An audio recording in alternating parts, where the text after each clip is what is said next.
Ces paysages, on les connaît même sans y avoir mis les pieds. Ce sont les bassins miniers du nord de la France. On les a entendus, on les a vus. Tenez, prenez le tube de Pierre Bachelet, par exemple, qui nous a chanté Les Corons, ou Renaud, qui avait enregistré tout un album en Picard et nous avait plongé dans cette ambiance, avant qu'on ne le voie au cinéma, dans l'adaptation du Germinal de Zola, qui nous plongeait également dans cette ambiance des bassins miniers du nord de la France. Les terrils, les mines, les maisons ouvrières que sont les corons, c'est dans tout ce monde qui s'est construit au fil de l'histoire de l'exploitation minière et qui a façonné les paysages actuels du Nord que nous nous plongeons aujourd'hui.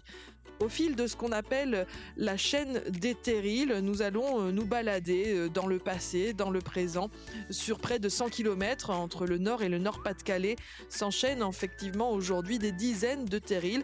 Il y en a même plusieurs qui ont été inscrits sur la liste du patrimoine mondial de l'UNESCO. C'est vous dire l'importance de ces paysages dans cette région des Hauts-de-France. Et pour mieux comprendre tout cela, pour explorer cet univers et son histoire, je suis en compagnie de Claire de Crâne.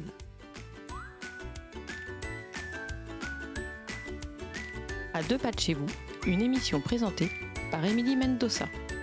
Un podcast ici en région.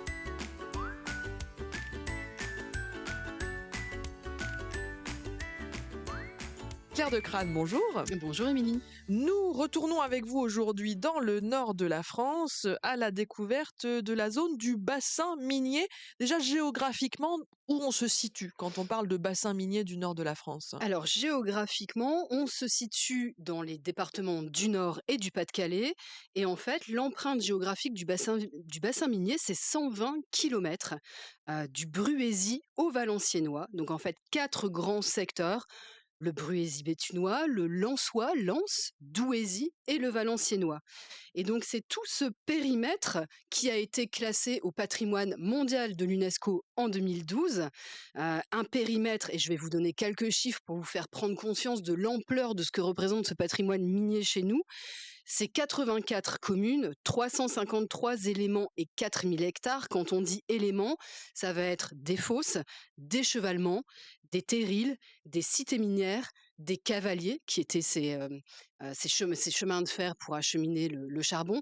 Donc finalement, c'est tout un paysage qui se dessine dans notre région autour du bassin minier. Et économiquement, c'est 3 siècles d'histoire qui ont fait vivre la région. Comment s'est développée et a évolué l'exploitation du charbon dans cette région du nord de la France, donc entre Nord et Nord-Pas-de-Calais? Eh ben, on revient à Valenciennes, dans une petite commune qui s'appelle Fresnes-sur-Escaut. Et c'est là qu'en 1720, on découvre une petite veine de charbon. Donc, énorme surprise, parce que y a là un filon économique monumental qui se dessine. La première compagnie des mines d'Anzin voit le jour en 1757. À la veille de la Révolution, elle va exploiter 30 puits et employer 4000 ouvriers. Un demi-siècle plus tard, on découvre la première veine dans le Pas-de-Calais, cette fois. Et pour vous donner quelques chiffres, de 1720 à 1960, en fait, le bassin minier, ça va être 600 puits de mines, 100 000 kilomètres de galeries, 2 milliards de tonnes de charbon extraites et 220 000 ouvriers à l'apogée. Donc vraiment, toute une économie qui a marqué le territoire. L'extraction du charbon, c'est aussi tout un patrimoine technique qui va se mettre en place. Parce que il y a des fosses, donc ce sont les ensembles industriels complets qui permettent d'aller chercher le charbon. Autour de ces fosses, on a des puits qui permettent de faire descendre les mineurs, mais aussi des bureaux, des gares ferroviaires, des vestiaires. Voilà, c'est toute une typologie industrielle qui se met en place sur notre territoire. Le puits et ses installations, c'est vraiment le cœur de la production. Et donc voilà, il va y avoir évidemment des évolutions techniques. On parlait de Fresnes-sur-Escaut, il y avait des pompes à feu à l'époque, parce que évidemment, vous creusez, il y a de l'eau qui arrive, il faut extraire l'eau. Donc c'était une machine à vapeur pour extraire l'eau du feu, ça s'appelait une pompe à feu. Ça, c'était il y a très longtemps. Et puis jusque les années 60, et la fameuse tour d'extraction qu'on voit encore au niveau de la fosse du 11-19 à Los Angeles, qui l'a concentré en fait toute la machinerie, immense tour d'extraction. Voilà. Donc des évolutions techniques, et puis Il y a aussi l'humain aussi. Il faut Exactement. des hommes pour faire tourner tout ça. Mais il faut beaucoup d'hommes et puis il faut des femmes aussi, hein, des femmes et des familles, entières donc c'est vrai que tout s'accélère, à la fin du 19e siècle. Alors c'est évidemment un travail qui est très pénible, hein. On a tous en tête, vous le disiez, ces images du film, Germinal avec, ces mineurs, noirs, couverts de suie et c'est On vrai. risque sa vie quand on descend à la mine finalement. Exactement, c'était vraiment un travail très pénible. Quand on dit descendre, faut savoir qu'au début, on descendait à 150-200 mètres, Ce qui est déjà pas mal. ce qui est déjà pas mal. Et puis, il y a des puits qui vont descendre jusqu'à 1000 mètres. C'est-à-dire que quand on remonte la dernière gaillette, hein, les gaillettes, c'est des morceaux de charbon à Wany en 1990, on est à 780 mètres de profondeur quand même. Donc voilà, c'est la plongée, elle est énorme, hein, elle n'est pas que symbolique. Bon voilà, donc du coup, c'est vrai que c'est un métier très difficile. On dit il y a plusieurs mouvements de grève qui vont marquer la fin du 19e siècle, rapidement, la fameuse grève d'Anzin, qui va inspirer à Émile Zola l'écriture de Germinal, hein, qui va se solder par un échec. Malgré tout, il y a quand même, des lois qui vont commencer à réguler le travail des femmes et des enfants, parce qu'il fallait savoir que les enfants à 12 ans descendaient dans les mines. En 1892, les travaux de fond sont interdits aux femmes. On les employait souvent comme herscheuses, c'est-à-dire on voit ça, hein, dans le film Germinal, elles poussent les convois de charbon, enfin c'est harassant. En 1894, une loi crée des caisses de secours, hein, pour, les retraites et puis les risques invalidité et maladie. Et puis c'est vraiment la grosse catastrophe de Couer en 1906 qui va marquer les esprits parce que là c'est un coup de grisou qui va, tuer, plus de 1000 mineurs au fond, voilà d'un seul, en une seule, catastrophe. Le grisou, c'est donc ce fameux gaz inodore, incolore et qui est totalement insoupçonnable, qui est un gaz, naturel, hein, à base de méthane, qui sort des veines de charbon. Alors les mineurs essayaient de s'en prémunir avec des lampes, il y avait des lampes, les lampes Davy qui les alertaient en cas de coup de grisou. Mais voilà, c'était vraiment la hantise du mineur, le coup de grisou et donc voilà, suite à ça, à la catastrophe de Courrières, en 1910, une journée de 8 heures et un repos hebdomadaire sont instaurés et le travail de fond est interdit aux jeunes de moins de 12 ans. On a évoqué l'installation elle-même, le puits, la fosse. Il faut loger aussi tous ces hommes et ça aussi, ça va impacter le paysage et le développement des villes et villages du Nord. Oui, exactement et c'est, avec le bassin minier que naissent les fameuses, cités minières, hein, parce qu'effectivement, il fallait loger, tous ces ouvriers. En 1960, le bassin minier comptait près de 120 000 logements, répartis dans près de 690 cités minières. Donc, les cités, il y en a de tous les types et tous les modèles. Elles ont évolué au fil du temps. Au début, on parle de corons. Alors le coron, c'est juste, un barreau, hein, on est, de 1810 à 1890. Un barreau, c'est voilà, des habitations très simples, très très calibrées, avec, très peu d'espace et on en a un exemple à Bruay-la-Buissière, on en parlera, c'est la cité des électriciens. Ensuite, on fait évoluer un peu les modèles, on a les cités pavillonnaires, hein, de 1860 à 1930 où on commence à avoir un petit peu plus de confort, la cité Lemay à Pécancourt, la cité d'Arambert à Wallers, les cités Jardin, vous sentez l'évolution, 1940. Souvent les mineurs avaient la possibilité aussi d'avoir un petit lopin de terre, hein, ça faisait partie de la philosophie quand même très paternaliste des compagnies de mines. Ce sont les compagnies qui payent tous ces logements, qui les fabriquent? Exactement, ce sont les compagnies, les puissantes compagnies minières, hein, du bassin. Et en fait, on donne un logement, on surveille un peu les mineurs, hein, parce que quand on passe 8 heures au fond et qu'on sort, ben voilà, on est évidemment fatigué, on a envie de boire un verre, on est voilà. Donc il y a un côté très à la fois paternaliste et un peu autoritaire. Donc loger les mineurs, ça permet aussi de les surveiller et en même temps, ça a fait naître, toute une socialisation Et de ces une travailleurs-là solidarité sans doute. et évidemment une solidarité, hein, vous imaginez 3 siècles d'exploitation de charbon, donc encore une fois des générations, qui ont grandi avec la mine et oui, il y a, toute une tradition minière, très forte dans la région, dans la gastronomie, dans l'habitat, et c'est resté encore, très présent même après 1990, je le disais, c'était la dernière remontée de Gaillette à Wany. Faut imaginer que c'était filmé, ça a été filmé. Si vous vous intéressez à ça, vous pouvez voir les mineurs qui remontent la dernière Gaillette en direct. Donc beaucoup d'émotions parce que à la fois la fin d'un travail extrêmement pénible et en même temps auquel les mineurs étaient viscéralement attachés. Donc voilà.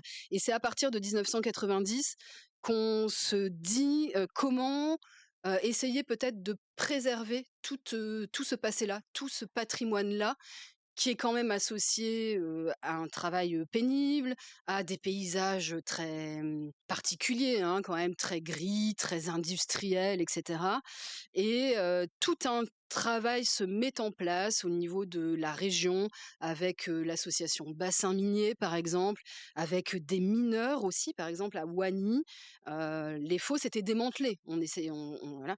Et à Wany, les mineurs se sont mobilisés pour éviter que le patrimoine disparaisse et pour garder leurs fosses. Et donc aujourd'hui, on y reviendra peut-être, mais on peut encore voir de très beaux éléments de la fosse de Wany. Donc voilà, tout un travail s'amorce pendant allez, des années pour arriver finalement au classement au patrimoine mondial en 2012 qui classe ce paysage évolutif parce qu'on a bien conscience que c'est un paysage qui a évolué avec le temps et qui va continuer d'évoluer.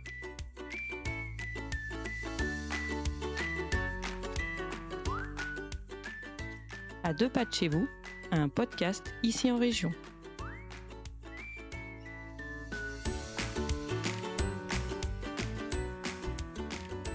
« 1990, on le disait, remontée des derniers ouvriers, des derniers mineurs de la mine. Ça correspond aussi à un déclin économique du secteur industriel et minier à ce moment-là. C'est pas pour rien qu'on ferme tout. Mais vous nous le disiez, classement à l'UNESCO en 2012. Sur quels critères l'UNESCO a-t-elle décidé de classer? Qu'est-ce qu'on met en avant au moment où on classe ce paysage au patrimoine mondial de l'UNESCO? Alors, il y a beaucoup de paramètres qui vont rentrer en compte. Il y a à la fois l'histoire, on en a parlé, l'histoire sociale. Il y a l'architecture aussi, toutes ces cités minières qui émergent. Ça, c'est vraiment un pan important, l'architecture des fosses. Le paysage aussi, puisque l'extraction du charbon a fait naître et des terrils, on va en parler en détail, mais aussi des zones de nature. Il y a des étangs qui sont nés d'affaissement du sol, donc il y a toute une biodiversité qui s'est créée. Donc c'est à la fois un patrimoine social, historique, paysager, c'est tout ça qui est pris en compte dans le classement UNESCO. Et puis la volonté de transmettre ce patrimoine aux générations futures. Donc il y a 5 grands sites d'interprétation qui sont choisis pour être des portes d'entrée du territoire, un petit peu au niveau des 4 secteurs dont on parlait dès le début. Donc on a la cité des électriciens à Bruay-la-Bussière, la plus ancienne cité minière qui a été réhabilitée. On la voit dans le film Danny Boone dans un état un peu catastrophique. Voilà, alors elle a été complètement réhabilitée et c'est là vraiment qu'on comprend ce qu'était l'habitat minier. Donc, on retrouve les petites maisons des mineurs. On est vraiment dans le premier type d'habitat. On peut même y dormir. Il y a des gîtes qui ont été créés là-bas. Voilà. Et puis, on découvre aussi ce qu'étaient les petits carins. Ces petites bâtisses à côté des maisons des mineurs qui étaient ou buanderie ou latrines, etc. Donc là-bas, on peut découvrir un carin jardin, un carin herboristerie, un carin des artistes. C'est un lieu qui est devenu hybride et qui permet de vivre beaucoup de choses et des expositions. Évidemment, le centre historique minier de Le Ward, là, c'est le plus grand musée de la mine en France. On peut vivre une descente, en tout cas, on monte virtuellement, mais en fait, on vit une descente dans les galeries des mines qui ont été reconstituées. Donc ça, c'est vraiment un lieu incontournable à découvrir. Il y a la fameuse salle des pendus là-bas, la salle des pendus. Vous me faites peur. Alors non, On pendait des gens? les gens ne se pendaient pas, Ah. mais ils pendaient leurs habits, en fait. Ah, OK, vous me Parce que rassurez. pour s'habiller et pour descendre au fond de la mine, et donc on mettait les habits sur un crochet et on hissait tout ça. Donc il y a une reconstitution de la salle des pendus. Le 11-19 de Los Angeles, j'en parlais aussi, c'est les plus hauts terris d'Europe. C'est de là aussi qu'est partie l'association La Chaîne des Terrils qui, qui a permis aussi de sauvegarder ce patrimoine qui est monumental, hein. Et ces terrils, justement, on en a finalement peu parlé. Ce sont ces collines, je vais pas dire montagne, mais Si. si on peut dire on dit Allez. montagne, on dit montagne alors, heu, qui sont constituées, alors si je me trompe pas, des débris finalement quand on allait extraire le charbon, on ressortait d'autres choses avec, puis il fallait bien stocker, quelque part. Aujourd'hui, c'est un vrai relief? C'est un vrai relief parce que les 2 terris jumeaux du 11-19, hein, Los Angeles, 11 c'était les noms des puits, hein, le puits 11, le puits 19, voilà, culminent à 180 mètres de hauteur. Donc c'est quand même monumental dans le paysage. On est surtout, en plus, on est dans une zone très plate. Donc quand vous arrivez vers Lens et Los Angeles, ces 2 terris-là, vous ne pouvez pas les manquer. Et donc effectivement, il y avait beaucoup de résidus, du schiste et cetera, enfin qui ne servaient pas et qui n'étaient pas du charbon, et donc on l'évacuait sur des tapis, roulants, voilà, et puis on formait ces terrils. Alors des terrils, on en a, 78, c'est 1832 hectares, alors pas de terrils, hein, mais sur cette superficie-là, qui ont été classés au titre de la loi de 1930 en 2016, et on en a 53 qui sont aussi donc sur la liste du patrimoine mondial de l'UNESCO. Les terris, enfin, on ne les aimait pas. C'est vrai que c'était noir, c'était dans les années 80 quand même des verrues un peu dans le paysage, hein. Et puis finalement, justement, avec le classement au patrimoine mondial, c'est devenu un emblème identitaire, un repère dans le paysage.